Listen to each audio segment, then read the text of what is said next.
Hey, welcome to the Backwoods Gourmet. Today we're camping in the Green Swamp. We got some folks coming from Overland, Florida, and I'm gonna cook dinner for everybody tonight, so y'all stay tuned.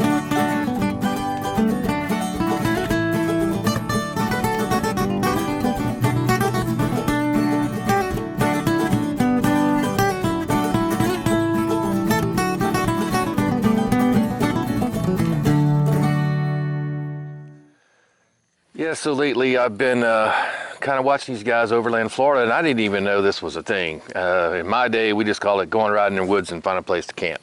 Well, now I guess it's coined the term overlanding, where you're actually doing some trail riding, finding a nice place to camp, and do it all primitive style, bring everything with you, and take everything with you. So that's what we're doing. So we're in a free camping site, actually. South Florida Water Management District owns this property, and you can go online and apply for a free camping permit for this area. It is blowing me away. I didn't expect a free spot to be so awesome. Okay, it is really nice. We got fire pits. They call it primitive, but there's running water, and they got a bathroom. So to me, that's not really primitive, and I'm glad. So what we make for dinner tonight, we are going to make a saffron chicken and rice with rock shrimp, and we're going to make a blackberry peach cobbler right in the Dutch oven. One thing we've been battling is bugs, and you just see him right there. He's on me. Some kind of beetle. So the yellow flies are out bad. Okay. So we went ahead and put the screens onto our canopy. Now, we've seen us use this canopy up in the Smokies to keep us a nice dry area for cooking. And we had the screens, but there was no need to use them then. So, but today, with these yellow flies and just flies in general, you know, I want to try to keep them out of where I'm cooking for everybody. And so this got zippers on both sides. This installed surprisingly very simple. Now it may be a different story when we go to take it off and try to put it away again, but it was very simple to install. And so I'm going to leave you a link on our Amazon store where you can buy this. That's where I got it. This canopy. It was not expensive. Okay, I think it was less than $100.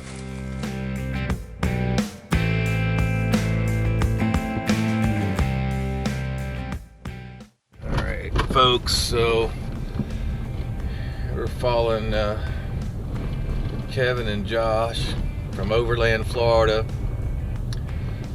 They've done this trip a few times, and so they know where they're going, I hope. So we're a 3-truck convoy here.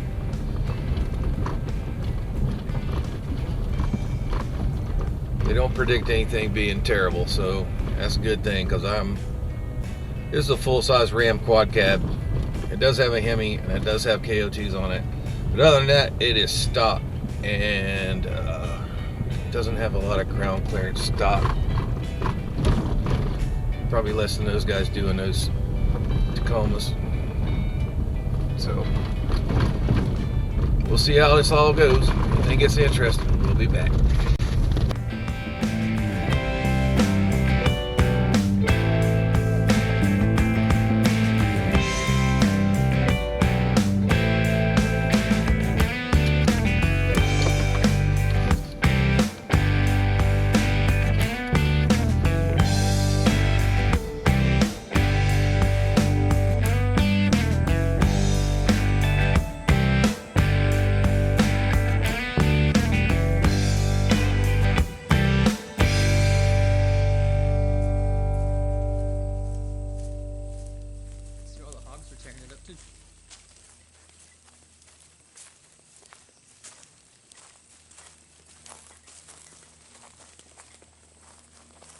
Alright, we're at the grave site of the Stuart Homestead. Mr. and Miss Stuart were axe murdered by their grandson and their friend John Tucker on May 9th, 1918.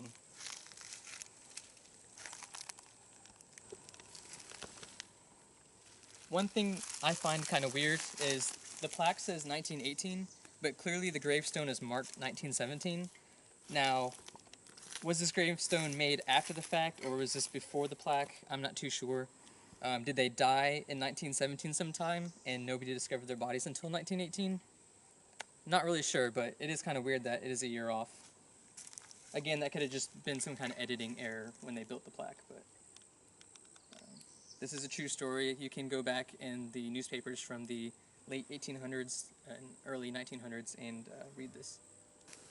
So we're walking back to the actual homestead where these people lived. They were loggers, and you can see there is sawmill boards, you know, so there was probably sawmills back here in those days. You can see the sawmill marks on the boards, the sawmill boards. It's not a log cabin or anything, and it has a corrugated tin roof on it, and a stump still in the middle here.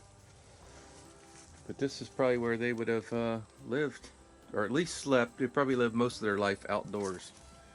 It's an old apothecary bottle.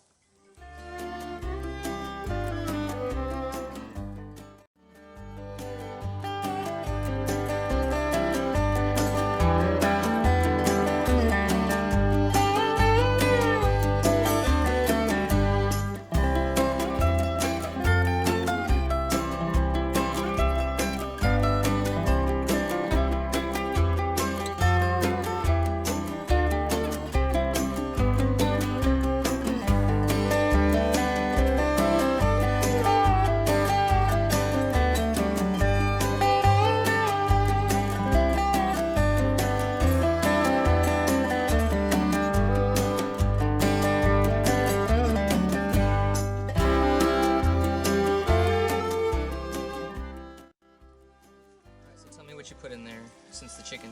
This chicken has Swiss chard stalks, which I use like celery because they have much better flavor. I grow those in my garden, and then sweet onions, roughly chopped, and 2 good pats of butter. Put the lid right back on.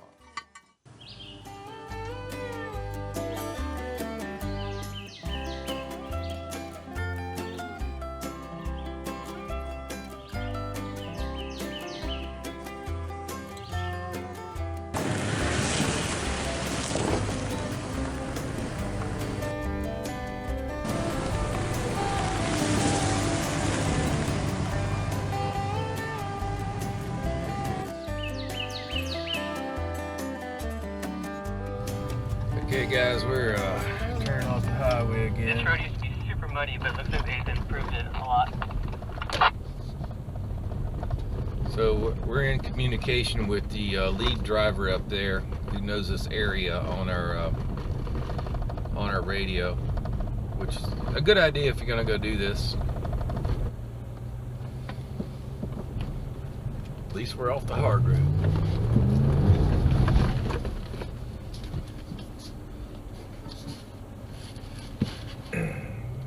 Now we're getting a little truck scratching territory. It's alright. See no parking lot, princess.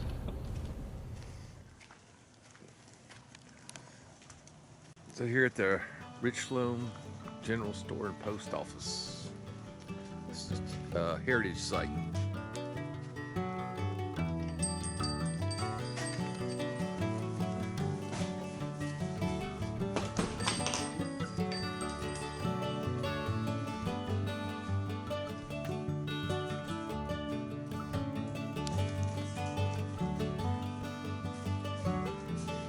All right, we're here at the Richlum General Store. The guys are picking up some local beers. You don't drink that. Is it a soda or a beer? It's a soda. And it's warm? No, it's cold. Oh, it's cold. Okay, sassafras. It says, after a hard day of gunfighting, nothing beats a real sarsaparilla. Okay. All right, so for Mrs. Backwoods, I'm gonna pick up some Richlum honey right here, and she loves it. I love it. Just not supposed to eat it no more. Hey, and look what they happen to have right here. Oh, those cast iron. What I do right here. Then you got the giant one to walk. Oh, the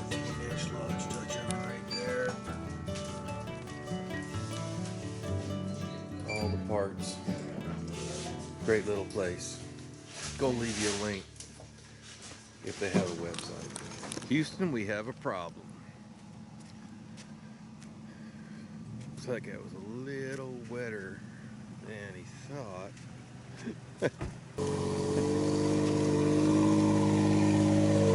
Don't get down in there too far.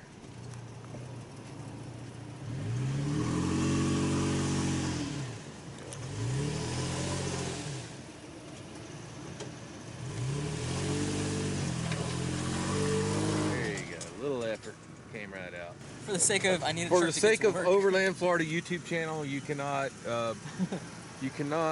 like, not go across this.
Guys, our chicken and rice is almost done, and now we're going to put our special twist, Florida twist, on it and add some rock shrimp. These are in season this time of year, and they are freaking delicious, and they're only going to take just a couple minutes to cook.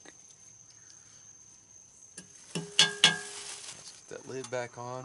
Be eaten about 5 minutes.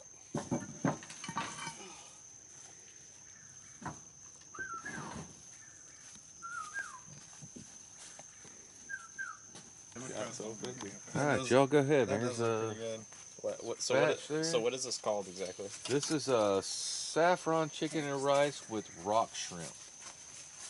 And then we got extra seasoning right there. You need a little bit.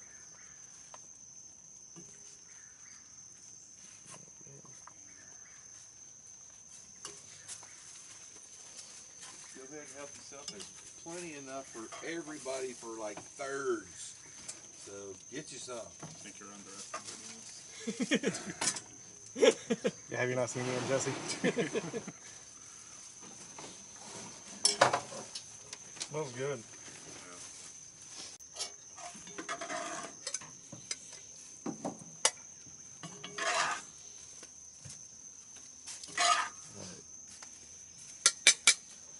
Go ahead and get me a plate. Put this over here.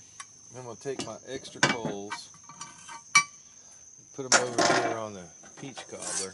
It's burning down pretty fast. These guys here are burning down pretty quick too. So we don't need this anymore. Just going to go ahead and start moving some leftover heat, so we don't have to fire up any more coals. Getting dusty now. I had to back it off a little bit. You can see them.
How'd you what temperature would you say that was cooked at?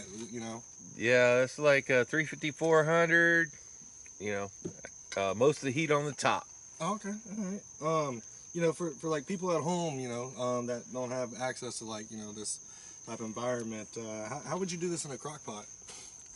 Oh, don't even talk to me about the crock pot, man. Bro, I got this Instapot, man. Dude, I saw the I ad. heard about those. Yeah, it was They're all over Facebook. all now. over. They keep popping up. Yeah. 17 minutes. It can cook everything. I never used one, but girls talk about them all the time. You know, like, you know. Yeah, Yeah, but- keyword, girls talk about them all the Yeah, time. but most women don't want to come out here and camp, but they want the food experience. Boy, You know? Yeah. who did I group up with out here?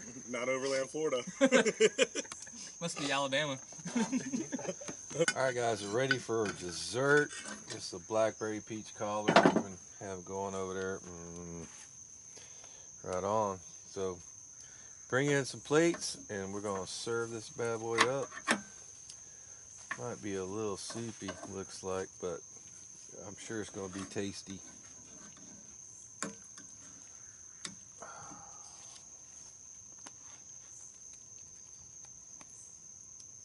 I can smell it from here. It's so sweet. Yeah.